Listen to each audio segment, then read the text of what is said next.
நண்பர்கள் அனைவருக்கும் வணக்கம். நேற்று அதற்கு முந்தைய தினத்தை பொறுத்தவரை டிஆர்பி போர்டிலிருந்து அரசு கலை அறிவியல் கல்லூரி மற்றும் அரசு பிஎட் கல்வியியல் கல்லூரி இருக்குது இல்லைங்களா, அதற்கு உண்டான உதவி பேராசிரியர் பணியிடங்களுக்கான நேர்காணலுக்கு லிஸ்ட்டு விட்டுருந்தாங்க. அடுத்து என்னென்னு பார்த்தீங்கன்னா, ஆசிரியர் அவர்களுக்கு உண்டான கலந்தாய்வு, பதிவு உயர்வுக்கான கலந்தாய்வு 28ஆம் தேதி வரைக்குமே நடக்குது நண்பர்களே, சரிங்களா. அடுத்து 23ஆம் தேதி சட்டப்பேரவை கூடுது. முக்கிய அறிவிப்புகள் ஏதாவது வெளியாகலாம் அப்படின்னு எதிர்பார்க்குறேன்.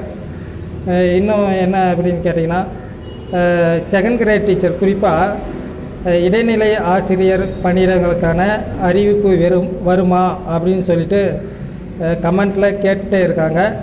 பிஎடுக்கு விட்டால் கட்டாயம் செகண்ட் கிரேடுக்கு விட்டு தான் ஆகணும், சரிங்களா. விடுவாங்க. என்னன்னா பிஎடை மட்டுமே கோரிக்கையை வைக்கிறாங்க, பிஎடை பற்றி மட்டும்தான் பேசுகிறாங்க அப்படின்னு சொல்லிட்டு நிறைய கமெண்ட்டில் வருத்தப்பட்டு தெரிவிச்சிருந்தாங்க. செகண்ட் கிரேடுக்கான வேக்கண்ட்டும் அவங்க கலெக்ட் பண்ணி வச்சுருக்குறாங்க. அதுக்கும் கவுன்சிலிங் நடந்துருச்சு, சரிங்களா. கவுன்சிலிங் நடந்துகிட்ருக்கு. ஏற்கனவே நிறைய நடத்திட்டாங்க. வேக்கண்ட் லிஸ்ட்டு அவங்ககிட்ட இருக்குது, சரிங்களா. என்ன அப்படின்னு கேட்டால் லிஸ்ட்டு இன்னும் விடலை. அது ஒன்று தான் குறையாக இருக்குது, சரிங்களா. அது என்றைக்கு விடுவாங்கன்னு தெரில. அது அவர்களுடைய எண்ணத்தை பொறுத்தது. நண்பர்களே, மேலும் என்ன அப்படின்னு சொன்னால், கமெண்ட்டில் 2-3 நாளைக்கு முன்னாடியே கேட்டுட்டு இருந்தாங்க 1100க்கு கால் பண்ணலாமா அப்படின்னு சொல்லிட்டு. உங்கள் கோரிக்கையை 1100க்கு கால் பண்ணுங்கள், சொல்லுங்கள், எந்த தவறும் கிடையாது. அது எந்த கோரிக்கையாக இருந்தாலும் சரி, சரிங்களா.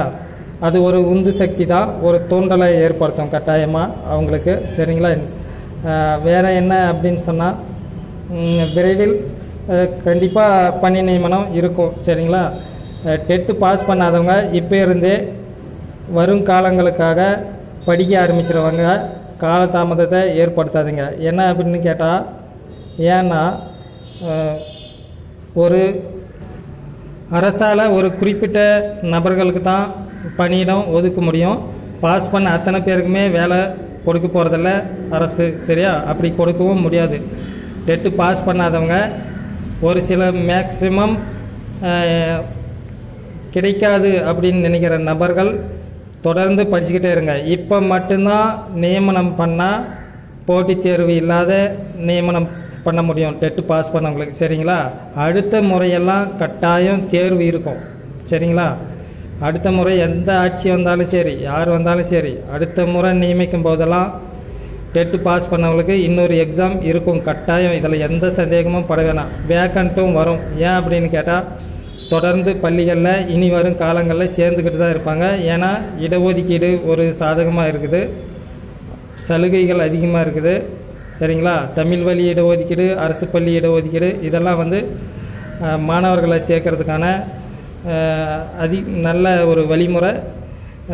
நண்பர்களே, விஷயம் தொடர்ந்து நம்ம சேனலை சப்ஸ்கிரைப் பண்ணாதவங்க சப்ஸ்கிரைப் பண்ணிக்கிங்க, லைக் பண்ணுங்கள், ஷேர் பண்ணுங்கள். தேங்க்யூ.